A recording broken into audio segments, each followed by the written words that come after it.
Hello दोस्तों, बहुत बहुत स्वागत अभिनंदन एक बार फिर से RDXGS गुरु में। दोस्तों, भारतीय संविधान पढ़ रहे हैं हम लोग। संविधान में हम लगभग ख़त्म कर चुके हैं और एक आज नया चैप्टर, बहुत इम्पोर्टेंट चैप्टर, आपात उपबंध।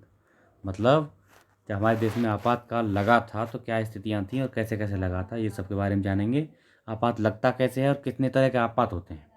चलिए शुरू करते हैं। ये चैनल है अपना, इसको सब्सक्राइब करवाइए। आप लोग नए हैं चैनल पे तो शेयर करिए, इसको सब्सक्राइब करवाइए, आप करिए। चलिए शुरू करते हैं। भाग 18, संविधान के भाग 18 में अनुच्छेद 352, 356 और 360 में क्या दिया गया है? राष्ट्रीय आपात के बारे में दिया गया है। यह 3 स्थितियों में लगाया जाएगा। कौन कौन सी स्थिति होंगी? नंबर 1 क्या होगी? युद्ध, बाह्य आक्रमण और सशस्त्र विद्रोह। यह अनुच्छेद 352 बोलता है कि जब युद्ध हो जाए, बाह्य आक्रमण हो जाए, दूसरे देश से आक्रमण हो जाए और सशस्त्र अंदर देश में सशस्त्र विद्रोह हो जाए, मतलब वेपन के साथ विद्रोह हो जाए, हथियार के साथ विद्रोह हो जाए, तो आपातकाल 352 के अनुसार लगा दिया जाएगा। दूसरी स्थिति क्या है? राज्यों में संवैधानिक तंत्र विफल हो जाए, तो अनुच्छेद 356, वही बोलते हैं ना, राष्ट्रपति शासन जिसको बोलते हैं, वही है ये तो बहुत बार लगता रहता है। 356 लगाया जाएगा, ठीक है।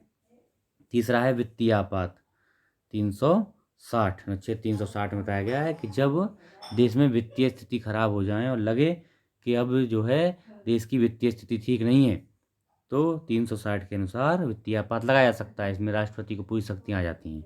कौन से आपात में क्या शक्तियाँ आती हैं, आगे देखते हैं। अच्छा, एक चीज़ है, अगर आपात लगाया जाएगा तो संसद द्वारा 1 माह के अंदर, कौन सा? 352 के तहत जब वित्तीय 352 के तहत जब राष्ट्रीय आपात लगाया जाएगा तो संसद द्वारा 1 माह के अंदर इसका अनुमोदन कर देना चाहिए। अगर नहीं किया तो ख़त्म हो जाएगा। लोकसभा के विघटन, अच्छा अगर ऐसी स्थिति बन जाती है, मानो लोकसभा का विघटन हो रखा है, तो नई लोकसभा जब बनेगी, उसका पुनर्गठन होगा, तो उसके 1 दिन यानी 1 माह यानी 30 दिन तक अगर ये जारी नहीं रहा, 30 दिन तक इसका अनुमोदन नहीं हुआ, यानी मान लो लोकसभा विघटन हो गया और नई लोकसभा बनी, तो लोकसभा के गठन के 30 दिन के अंदर इसका अनुमोदन होना जरूरी है। कब से? उसकी पहली बैठक, मतलब नई लोकसभा की पहली बैठक के 30 दिन के अंदर इसका अनुमोदन अगर नहीं हुआ तो ये ख़त्म हो जाएगा। अच्छा, इस दौरान राज्यसभा का भी अनुमोदन हो जाना चाहिए। ये नहीं है मान लो लोकसभा भंग हो गई तो उससे पहले राज्यसभा का अनुमोदन हो गया और नई लोकसभा गठन हुआ है, तो उसकी पहली बैठक के 30 दिन के अंदर इसका अनुमोदन हो जाना चाहिए। दोनों सदनों के अनुमोदन के बाद 6 माह तक जारी रहेगा। यानी राज्यसभा लोकसभा दोनों ने इसका अनुमोदन कर दिया तो ये 6 महीने तक रहेगा जारी।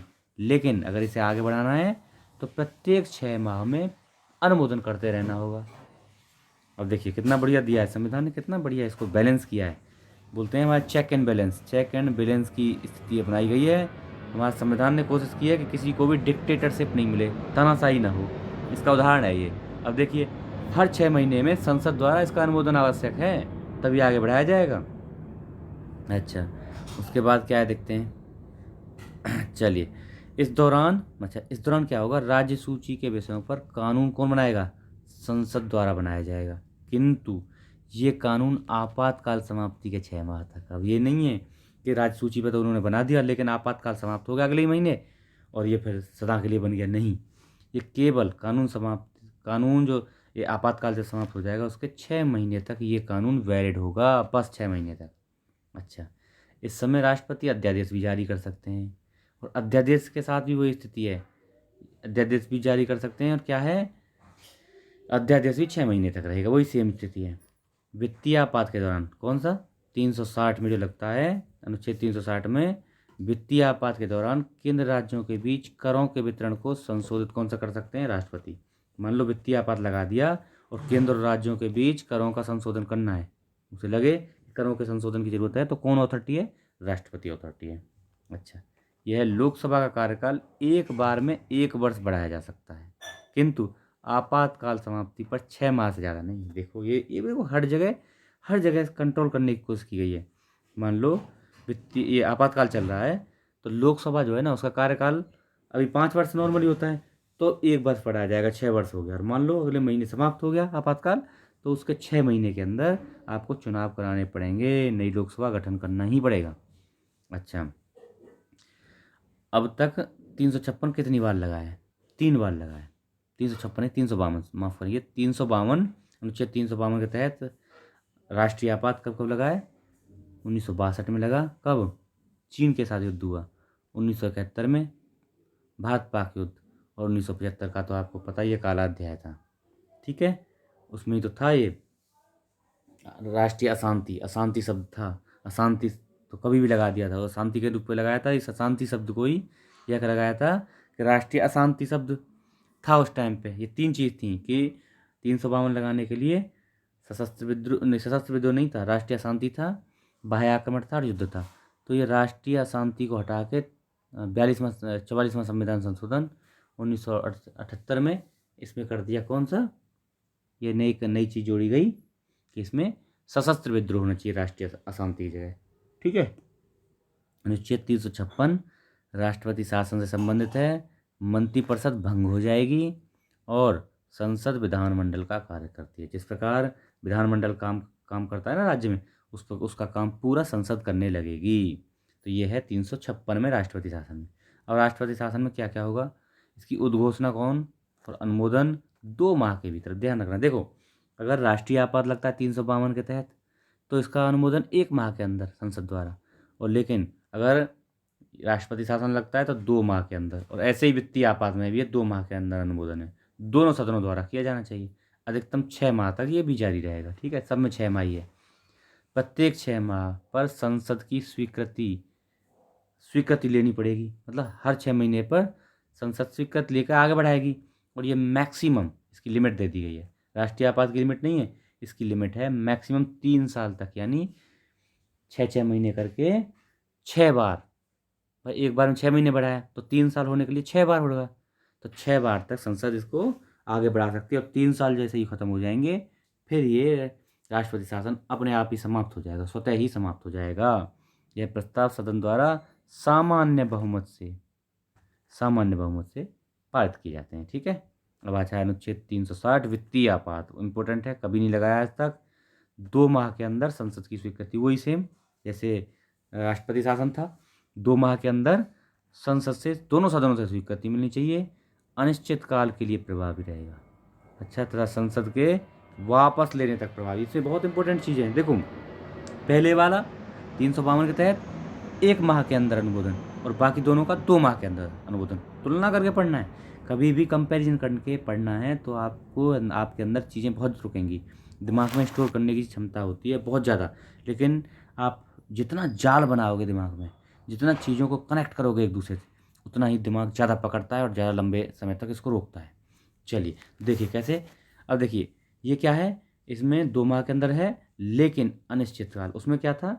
6 महीने बढ़ाना है, 6 महीने बढ़ाना है। एक में क्या था, पहले वाले में 352 में कि 6 महीने बढ़ा के कब तक भी बढ़ाया जा सकता है। लेकिन दूसरे वाले में क्या था, 6 महीने पे तो बढ़ाना है, लेकिन मैक्सिमम 3 साल तक।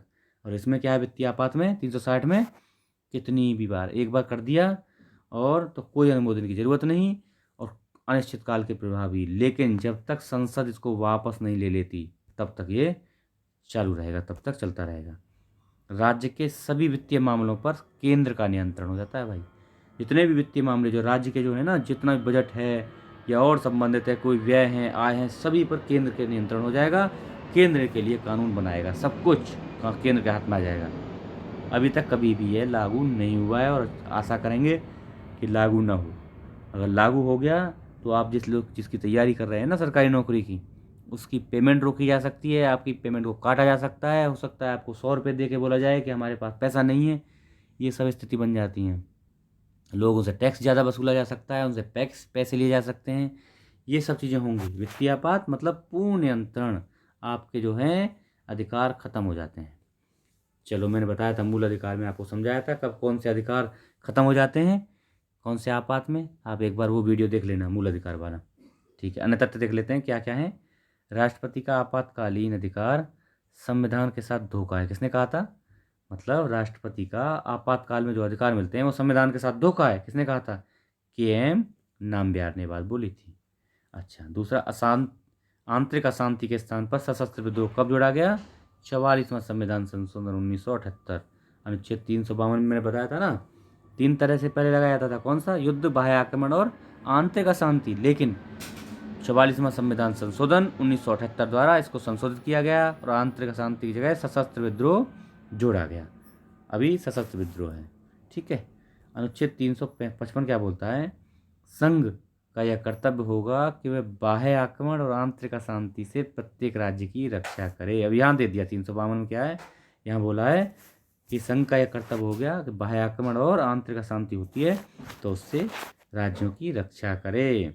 अनुच्छेद 356 के तहत राज्यपाल संवैधानिक विफलता मानी संवैधानिक तंत्र विफल हो जाता है, उसके तहत राष्ट्रपति शासन लगता है 356 के तहत।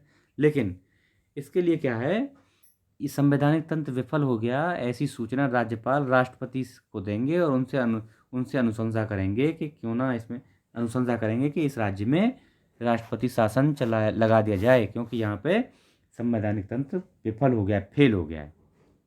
तब उसको राष्ट्रपति अगर अनुमोदित कर देते हैं कि हाँ सही बात है और यहाँ पे लगाया जाता है तो लगा दिया जाएगा। तो दोस्तों ये हमारा लेक्चर था, आशा है आपको पसंद आएगा और अब क्या इसमें और बेहतर किया जाए, कैसे इसको अच्छे से अच्छा बनाया जाए। आप सजेशन नहीं देते हैं, देते रहिए भाई, शेयर करिए इसको, चैनल पर नए हैं सब्सक्राइब करिए और दोस्तों से भी कराइए, बताइए कितना बढ़िया कंटेंट और गागर में सागर के रूप में आपको मैं परोस रहा हूँ, दे रहा हूँ। आगे मैं एक नई सीरीज़ शुरू करने वाला हूँ, बस 2-4 दिन में ख़त्म हो रहा है। इसे ख़त्म होते ही नई सीरीज, बहुत बेहतरीन सीरीज में शुरू करूँगा, ठीक है। और आप बताइए कमेंट बॉक्स में कौन सा सब्जेक्ट चाहते हैं, ठीक है। Thank you so much.